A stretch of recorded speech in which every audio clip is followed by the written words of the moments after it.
And welcome back to our roundtable tonight with the CIC of the Economic Freedom Fighters. I'm sitting with Thabo Mdluli and Bongiwe Zwane, trying to understand the 6 years of the EFF. Of course, a lot of you commenting on social media throughout the day with a lot of questions and comments about the EFF. Busisiwe is standing by to tell us what's happening there. Busisiwe, what's happening on social media there? Certainly a lot of attraction, JJ. A lot of people asking questions already. Nati says, my questions to CIC is, what are you doing currently to prepare your cabinet to be in terms of an important position of government if the EFF becomes the ruling party of South Africa tomorrow?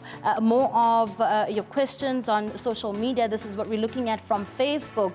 Kuliso says, what is the EFF's ideal economic growth plan? The second question is, what makes the rogue unit formation and operation a crime now? Third one says, who is your successor? And in your opinion, do you think the EFF is still following the objectives of its formation? And lastly, what is the difference? What is different from what JPO did to you and what Public Protector Office is doing to Ramaphosa? So certainly a lot of people talking about Public Protector Busisiwe Mkhwebane. Bamla says, please ask the CIC what the President Cyril Ramaphosa's administration has to do in terms of dealing with the issue of unemployment, especially youth unemployment as well as graduates. What the President should do in order to deal with the issue of the slow economic growth in South Africa. And let's see if we have some more there. Vince saying, what is his view about opening up the borders and what is happening in South Africa at the moment? Certainly this is at the back of the violence and chaos that broke out in the Johannesburg CBD today. Another one from WhatsApp. Cash says, good evening, hashtag Ask Julius. I would ask, please ask for me, what's their ideal position on advocate Busisiwe Mkhwebane? If she is still a worse choice than that they have ever made, if not anymore, what has changed? To also remind us what the reason she was, whether there is a reason or if she is worse. And secondly, if indeed we do need to trust his or their decision, since they are known for flip-flopping on their decisions or their positions. So quite a lot of questions there. Over to you, JJ. Thank you, Busisiwe. There are lots of stuff. They will take them in bite-sized chunks. Otherwise, if we ask you to respond to all of them, that to be an all-nighter. So what we'll do is that we'll sort of cluster them. I know that, Bongiwe, you're going to lead us now on the economy. Before that, we've got a caller, Charles, in Joburg. Charles, good evening. Hey, good evening, guys. How are you guys doing there? All right, how are you? Very well, thank you. Okay, Go for it. I ask Julius. I just want to admit, I was part of the ANC. Actually, I still am. And when Julius left the Akwatile, I know there are EFF with her. Not a problem. We just thought, you know what, it's our great. But this man came back and changed the landscape of the parliament. People were sleeping there. No accountability. But I just want to ask Julius, having grown in the last 2 elections, how does he plan to grow beyond just black people? Because every time I go about race, when he angers the white people, the people of the Indian races, doesn't it limit the EFF as to how they can grow and capture other people? Not just only as the black people. Doesn't he limit himself when he attacks Pravin Gordhan? And then doesn't that maybe makes sure for Watawa can follow him? All right, so essentially, how is the EFF planning to grow beyond the constituency of black people? Maybe let's just tackle that before we get to the economy. Well, the EFF represent everyone, but at the center of the people we represent are the oppressed. And those are the people we prioritize. And unfortunately, the oppressed are black Africans who are at the receiving end of the economic oppression. And those are our priority. But we are a non-racial organization. Yes. We want to unite South Africa, and we believe that the unity of South Africa depends on the changing the patterns of property ownership.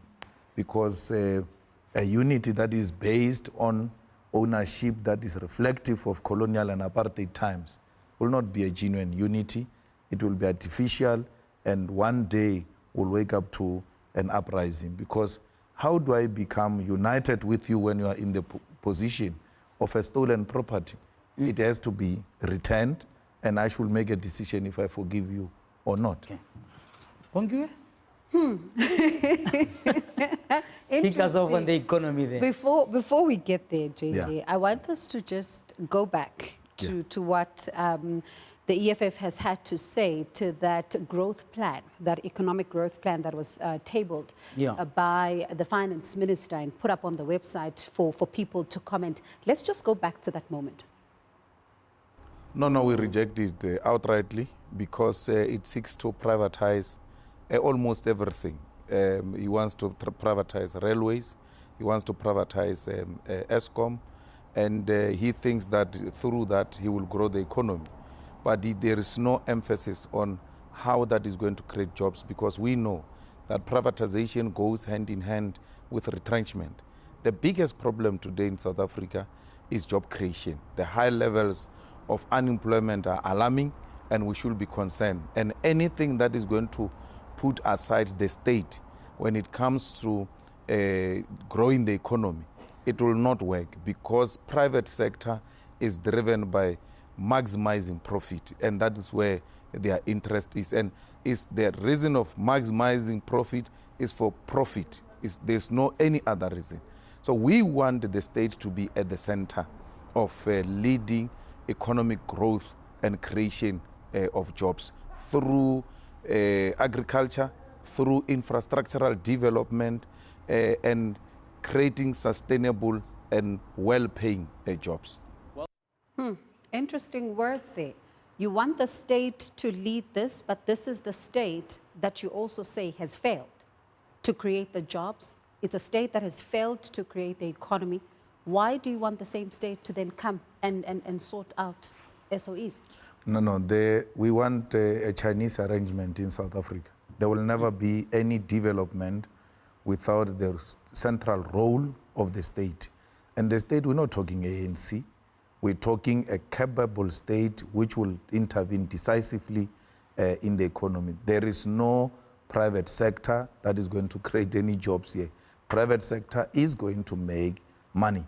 We have had this situation before. The 1996 GEAR grew the economy, but that did not translate into job creation and alleviation of poverty. What they did, they maximized a profit. And Tito is suggesting the same resolutions or solutions which were there before to solve the problems which were created by the same policies. GEAR wanted almost everything privatized. You know, it's very painful. In 1994, they gave us freedom and said to us, you must never touch anything economical. You deal with the politics. We are now even giving them the politics. Because if you give them SAA, you give them Eskom, you give them the railways, you give them water, you give them the big infrastructural projects, you give them sewer system, there's nothing left of the state to control. But this is the very state, because whether we like it or not, currently the ANC is the party that governs South Africa. Now, how then do you trust this very same political party that you are always criticizing and you're always saying that they're not doing well, with these entities that we have seen are not doing well? Well, I'm contesting them. I'm not trusting them, because if I was trusting them, I won't contest them. When I say, let's get the state to decisively intervene, I mean of the EFF state. And those are the alternatives we are putting forward as the EFF. The ANC is not born to be the state. The state is a contested terrain, and we're contesting it, and we want to take it over, and when we take it over, these are the things. So with the EFF currently not in power, how do you suggest that happens? Because by the sense of it, you are calling for more SOEs. I think we've got 700 already, which are dysfunctional. They're not working properly, barring one or two that are making a little bit of a profit. We know that their mandate is not to make profit, it's developmental. Now you want SOEs to own pharmaceutical, to own banks, and so on and so forth. We are already worried about NHI. To say they are starting another state-owned entity that is going to be managing that fund. It's going to be a disaster. Well, let's take the banks, for instance. There's no state-owned bank. The banks are owned privately. You still don't get money. You're not failed by the state not to get money. The private sector looks at you, you're too dark not to be given money, to be trusted with money. Yeah. So we need a bank that is not going to be threatened by the skin of a person. Because without the banks giving you real money to participate in the economy, you will never participate. Even they, white people, depend on the banks to finance their big projects. So we cannot just say, for the sake of having banks, let's not create another bank because it's going to fail. We're being failed now by the private sector.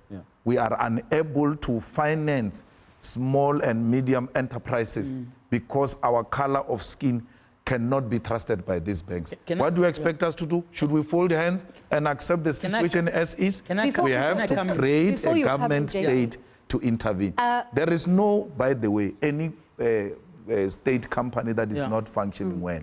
The ANC people are the ones who are collapsing it. The leadership development is the one that fails the SAA. The SAA once made a profit, by the way, under a female CEO. So it's not inherent that the SAA will never make profit. Can I ask us just to hold it there for now? I know, JJ, you're burning. I also have some questions there, but we've got to pay the bills. We have to make money. So we have to go for a quick ad break and we'll continue our discussion on the economy. All right.